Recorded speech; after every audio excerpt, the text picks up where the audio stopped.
Welcome to English in Gurukul. Hello दोस्तों, कैसे आप लोग। मेरे YouTube channel English in Gurukul में आपका स्वागत है।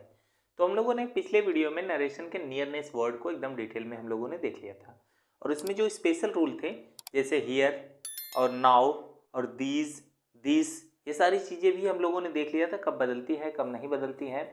और सबसे ज़रूरी चीज़ है वो कम का गो में कब चेंज होता है कब नहीं चेंज होता है, ये सारी बातें मैंने पिछले वीडियो में बता दिया है। अगर आपने वो वीडियो नहीं देखा है तो पहले जाकर वो वीडियो देखिए, डिस्क्रिप्शन में लिंक मैंने दे दिया है।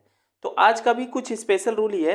तो कुछ स्पेशल रूल की अगर हम बात करें तो यहाँ पर पीछे आप लोगों को दिखाई दे रहा होगा कि वोकेटिव केस। वोकेटिव केस क्या होता है? तो वोकेटिव केस से संबंधित कुछ क्वेश्चंस है। तो यहाँ पर वोकेटिव केस अगर कोई आया हुआ है, रिपोर्टेड स्पीच में हमारे में वोकेटिव केस आया हुआ है, तो हम उसको या तो हम ऑब्जेक्ट बना देंगे, किसका ऑब्जेक्ट? रिपोर्टिंग वर्ब का, या फिर हम उसे एड्रेसिंग एज का प्रयोग करके इनडायरेक्ट बनाएंगे। वोकेटिव केस क्या होता है? वोकेटिव केस मतलब हम उसको कहते हैं जिसको नाउन का पांचवा केस है, नाउन का 5 केस होते हैं जिसमें से एक केस ये है वोकेटिव केस। ठीक, तो उसमें से हम देखेंगे वोकेटिव केस क्या होता है। वोकेटिव केस मतलब जब हम किसी को कुछ कह के पुकारते हैं, उससे संबोधित करते हैं, तो वही क्या होता है? Vocative case. तो यहां पर अगर हम बात करें, द वुमन सेड, वुमन ने कहा boys I will give you books, I will give you books. ठीक है, मैं तुम्हें किताबें दूंगी। अब किससे कहा है? अब यहां पर संबोधित किसको कहा है? वोकेटिव केस में जो आया हुआ है ये है। वोकेटिव केस में हमेशा नाउन ही आता है, नाउन के अलावा दूसरा कुछ नहीं आ सकता। ठीक है, वोकेटिव केस में केवल और केवल नाउन। ठीक, तो यहां पर हो जाएगा क्या? बॉयज जो है वोकेटिव केस है। तो हम इसको कैसे बनाएंगे? पहला रूल तो हमारा ये है कि सीधी सी बात है, हम इसको क्या बना देंगे? ऑब्जेक्ट बना देंगे। तो ऑब्जेक्ट बना देंगे किसका? रिपोर्टिंग वर्ब का। जब हम इसको रिपोर्टिंग वर्ब का ऑब्जेक्ट बनाएंगे तो देखो सेड बदलेगा, सेड बदलेगा तो क्या हो जाएगा? टोल्ड हो जाएगा। तो पहला जो हमारा बन जाएगा द वुमन टोल्ड। अब जब वोकेटिव केस में कोई कॉमन नाउन होता है, एक रूल ध्यान दीजिएगा, जब वोकेटिव केस में कोई कॉमन नाउन होता है तो वो जब भी ऑब्जेक्ट की जगह पर आता है, यानी इनडायरेक्ट स्पीच से में जब भी हम बदलते हैं, तो यहां पर जब भी आएगा तो इसके पहले द लग जाएगा। The boys, the women told the boys. अब ये बातें जो है ये महिला ने किससे कहा? लड़कों से ही कहा है, तो यानी लड़के की क्या है? ऑब्जेक्ट है।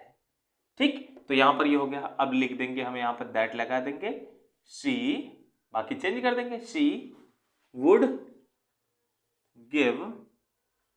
अब यू जो चेंज होगा, यू तो अब ऑब्जेक्ट इन्हीं को कहा जा रहा है ना, और वही ऑब्जेक्ट हम बना रहे हैं, तो उन्हीं को हम रख देंगे क्या? Give them books. ये चीजें हो जाएंगी। क्लियर है? दूसरी बात ये आती है कि हमने ऑब्जेक्ट का प्रयोग तो हमने कर दिया, हम एड्रेसिंग एज का प्रयोग कैसे करेंगे? तो एड्रेसिंग एज का प्रयोग करने के लिए बहुत ज़्यादा टफ चीज़ नहीं है, बस हमको ध्यान रखना है कि एड्रेसिंग एज के बीच में क्या रखना है और एज के बाद क्या रखना है, बस इतनी सी बात। लेकिन शुरुआत हमको कैसे करना है? एड्रेसिंग से ही करना है। यह अप्लाई तब हम करेंगे जब भी कोई वोकेटिव केस में कोई नाउन आया हो, तभी हम अप्लाई करेंगे, वैसे हम एड्रेसिंग का यूज नहीं करेंगे। ठीक है, तो जब हम यहां पे बनाएंगे तो यहां पे क्या बनेगा? शुरू तो हमारा ऐसे ही होगा, एड्रेसिंग। अब बाकी बात आती है यहां पर क्या लिखेंगे? Addressing dash as. एड्रेसिंग मतलब एड्रेस करने का मतलब संबोधित किया, एज की तरह। कैसे संबोधित किया? लड़कों, ऐसा संबोधित किया ना, एज बॉयज। यहां पर क्या हो जाएगा? बॉयज। कैसे संबोधित किया? लड़कों की तरह संबोधित किया। किसे संबोधित किया? उसे। तो यहां पर दो चीजें हमको ध्यान में रखनी है, या तो इसका और इसके बीच में रिलेशन क्या है ये हम लिख दें, या फिर छोड़ो ये बात। अगर रिलेशन नहीं समझ में आ रहा है तो डायरेक्टली क्या है, जो ये वोकेटिव केस में आया हुआ नाउन है उसको ऑब्जेक्टिव केस लिख देते हैं। तो बॉयज का ऑब्जेक्टिव केस क्या हो जाएगा? देम। तो यहां पे क्या बन जाएगा? Addressing them as boys, addressing them as boys. अब बाकी जो बचा हुआ है बना देंगे। कैसे बनाएंगे? तो क्या हो जाएगा? यहां से द, यहां पे कॉमा लगा देंगे, ये चीजें ध्यान देना। द वुमन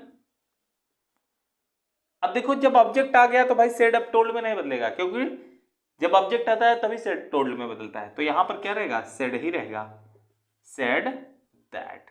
अब दैट हो गया, हमारा ये हट गया, बचा हमारा यही है, तो क्या हो जाएगा, सी वुड हो गया।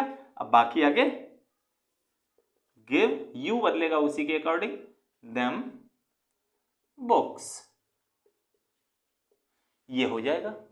ठीक, एड्रेसिंग से हम यूज ऐसे करेंगे। ठीक, एक और क्वेश्चन देख लेते हैं। और बात यह है कि जो वोकेटिव केस में आने वाला नाउन है ये पहले भी आ सकता है और अंत में। यहां पे देखिए पहले आया और यहां पे अंत में आया। क्या है, the father said you have been fighting again naughty boys. ठीक है, तो यहां पे जब हम करेंगे तो वही चीज है, पहला रूल तो हमारा वही है कि जब हम कैसे बनाएंगे, द फादर, पहला हम ऑब्जेक्ट बना देते हैं नॉटी बॉयज को। अब जब कॉमन नाउन है तो आएगा यहाँ पे, तो क्या हो जाएगा, ये तो टोल्ड में बदलेगा ही, लेकिन उसके पहले लग जाएगा द नॉटी बॉयज, बॉय है। ठीक, कॉमा लगाएंगे, बाकी लिख देंगे जैसे लिखते हैं। क्या करेंगे, ओ ना ना ना ना ना, यहाँ पे कॉमा क्यों लगाएंगे, ये ड्रेसिंग से थोड़ी बना रहे हैं, कॉमा नहीं लगेगा यहाँ पे नॉटी बॉय दैट हो जाएगा। अब बाकी he had been fighting again,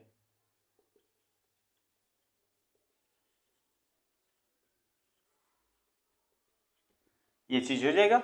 बाकी जब हम वोकेटिव केस से बनाएंगे यानी एड्रेसिंग एज से बनाएंगे वोकेटिव केस को, तो क्या करेंगे, कुछ नहीं करना है, ये जो चीजें हैं ये वोकेटिव केस का जो नाउन है किसके बाद लिखेंगे, वोकेटिव केस के नाउन को एज के बाद लिखते हैं। जब एड्रेसिंग एज से बनाएंगे तब बीच में क्या लिखते हैं, वोकेटिव केस का ऑब्जेक्टिव केस प्रोनाउन का। तो क्या हो जाएगा, जब हम बनाएंगे तो क्या होगा,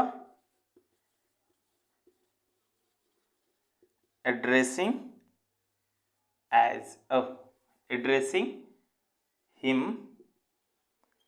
एज, कैसे एड्रेस किया, नॉटी बॉय,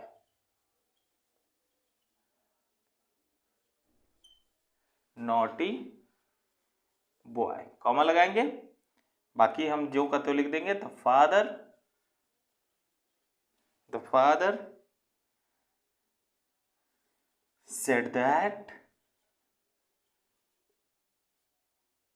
said that क्या कहा, he had been fighting again, ये चीजें हो जाएंगी। ठीक, तो जब भी ऐसा कुछ आया रहे वोकेटिव केस में, ऑब्जेक्ट कोई नाउन आया रहे, तो उसको बनाने के लिए हम ऑब्जेक्ट का भी यूज कर सकते हैं, एड्रेसिंग एज का भी यूज कर सकते हैं। तो बात ये आती है कि आप लोग क्या यूज करेंगे, तो सेफ रहना हो तो ऑब्जेक्ट का यूज करिए। ठीक, तो इसमें थोड़ा सा दिक्कत हो सकता है, जब हम ऑब्जेक्ट वाला पहले से बनाते हुए आए हैं तो ऑब्जेक्ट वाला ज़्यादा आसान पड़ेगा, एड्रेसिंग एज से बनाने में थोड़ा सा दिक्कत हो सकता है। लेकिन कभी कभी कुछ ऐसे सेंटेंस आ जाते हैं कि हम उसको ऑब्जेक्ट से नहीं बना सकते, यानी वोकेटिव केस में भी आया रहेगा और ऑब्जेक्ट दिया भी रहेगा, तो हम ऑब्जेक्ट वोकेटिव केस को ऑब्जेक्ट की जगह पर नहीं ले सकते ना, तब हम लगाएंगे एड्रेसिंग का। ठीक है, अगर कोई सेंटेंस ऐसा हो कि हमारे रिपोर्टिंग वर्ब का ऑब्जेक्ट भी दिया हो और वोकेटिव केस का नाउन भी दिया हो, तो हम क्या करेंगे, एड्रेसिंग एज के बीच में वो ऑब्जेक्ट लिख देंगे जो रिपोर्टिंग वर्ब का ऑब्जेक्ट होगा, और एज के बाद वोकेटिव केस का नाउन लिख देंगे। ठीक, समझ आ रही बात, तो चलिए ये चीजें हो गई। अब थोड़ा सा हम लोग आगे के रूल देख लेते हैं, स्पेशल रूल। चलिए आगे का रूल देख लेते हैं। आगे का रूल ये है कि अगर रिपोर्टेड स्पीच में अनरियल कंडीशनल सेंटेंस आ जाए, कोई भी अनरियल कंडीशनल सेंटेंस आ जाता है, तो उसके टेंस में कोई भी चेंजेस नहीं करते हैं, ना तो टेंस में चेंज करेंगे। अगर टेंस में नहीं चेंज कर रहे हैं तो इसका मतलब उसका नियरनेस वर्ड भी जो होगा वो भी नहीं चेंज होगा। लेकिन बातें ध्यान देनी है कि अनरियल कंडीशनल सेंटेंस यानी काल्पनिक कंडीशनल सेंटेंस, ठीक है, काल्पनिक बातें रहेंगी तब। लेकिन कुछ ऐसा कंडीशनल सेंटेंस होता है जो कि काल्पनिक नहीं होता है, तो उसके टेंस को हम लोग चेंज कर सकते हैं। ठीक है, लेकिन जो काल्पनिक होगा उसके टेंस को नहीं चेंज करेंगे। जैसे कि क्वेश्चन अगर हम यहाँ पे देख लें, ही सेड, उसने कहा, if I were you I would prevent it. उसने कहा कि यदि मैं तुम्हारे जगह होता, यानी यदि मैं तुम होता, मैं तुम होने का मतलब क्या है, यदि मैं तुम्हारे जगह होता, आई वुड प्रिवेंट इट, मैं इसे रोक देता। तो अब ये क्या पॉसिबल हो सकता है कि वो उसके जगह पर हो सकता है? नहीं, ये इम्पॉसिबल चीज है, ये अनरियल कंडीशनल सेंटेंस है, ऐसा नहीं हो सकता। तो हमको क्या करना है, बस सीधे सीधे हमको जो चेंज करना है, जो चेंज करेंगे प्रोनाउन चेंज करेंगे, टेंस तो बिल्कुल नहीं चेंज करेंगे। चीजें ध्यान देना। तो यहां पर क्या हो जाएगा, he said that, he said that, if I की जगह पर क्या हो जाएगा, ही वुड। ठीक है, he would.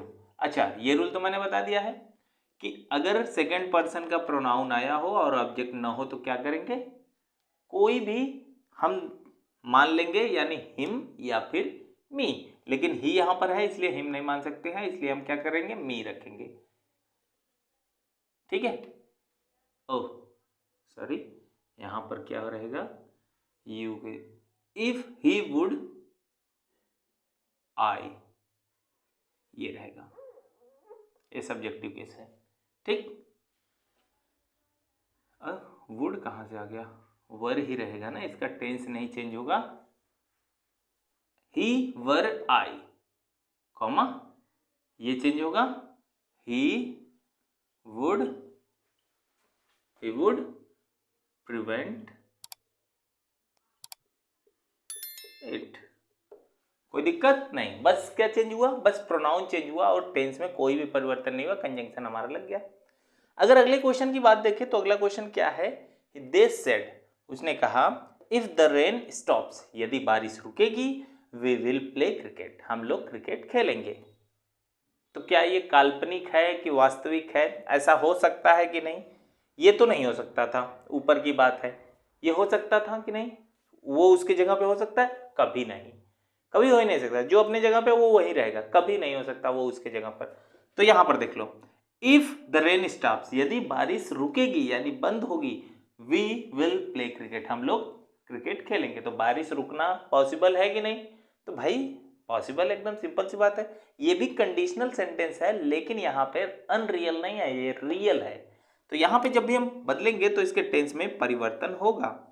They said that, they said that if the rain, tense change करेंगे, प्रेजेंट इंडेफिनिट पास्ट इंडेफिनिट में बदल जाएगा, stopped, stopped, comma, they would, will का वुड, ध्यान देना, वुड प्ले क्रिकेट। चीज समझ में आ रही बात? तो यहां पर जब भी अनरियल कंडीशनल सेंटेंस होगा तो उसके टेंस में कोई भी परिवर्तन नहीं करेंगे, लेकिन अनरियल की जगह पर रियल कंडीशनल सेंटेंस होगा तो उसके टेंस में परिवर्तन करेंगे। थोड़ी सी बातें ध्यान देनी होंगी कि ऐसा हो सकता है कि नहीं। जैसे कि अगर मेरा स्कूल घर के पास होता तो मैं जल्दी से जाता, तो ऐसा तो है नहीं, स्कूल जो है मेरा वो दूर ही है, बातों से तो ऐसा ही लग रहा है कि दूर है, तो दूर ही रहेगा। ठीक है, तो ये कंडीशनल जो है कि अनरियल है। तो अनरियल चीजों का टेंस नहीं बदलते हैं, रियल वाले चीजों का टेंस बदल देते हैं। ठीक है, तो यहां पर ये चीजें हो गई।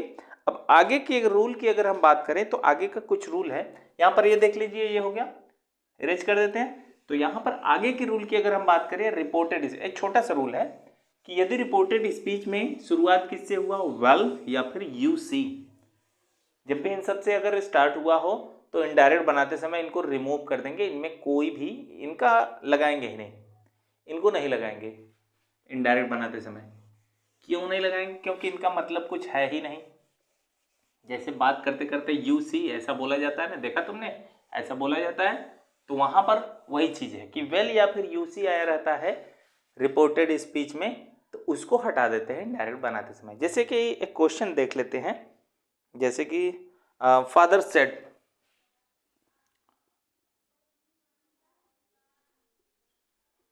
Father said,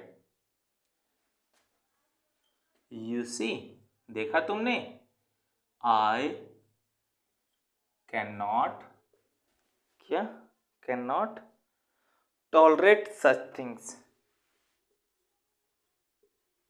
tolerate such things. अगर यही चीज है हमारे पास तो देख लीजिए यहां पर अगर हम बात करें तो इसमें क्या आया है, यू सी आया हुआ है। तो जब भी हम इसको इनडायरेक्ट में बदलेंगे तो बस कुछ नहीं करना है, जैसा हमको बदलना होता है वैसे ही बदलेंगे, बस ये यू सी को रिमूव कर देंगे, हटा देते हैं, क्योंकि इनका कोई मतलब होता नहीं है। तो हम क्या कर देंगे, यहां पर हो जाएगा father said that, father said that he could not tolerate such things। ठीक, बस ये ऐसे ही अगर वेल भी आया रहेगा तो वो भी हटा देंगे। कोई डाउट? यही था आज का रूल। आज के रूल में इतना ही। ठीक है, आगे हम लोग अगले वीडियो में देखेंगे नरेशन का जो इंट्रोगेटिव सेंटेंस है। इंट्रोगेटिव सेंटेंस की शुरुआत करेंगे और वो तो एक ही दिन में इंट्रोगेटिव सेंटेंस समाप्त हो जाएगा, एक ही वीडियो में।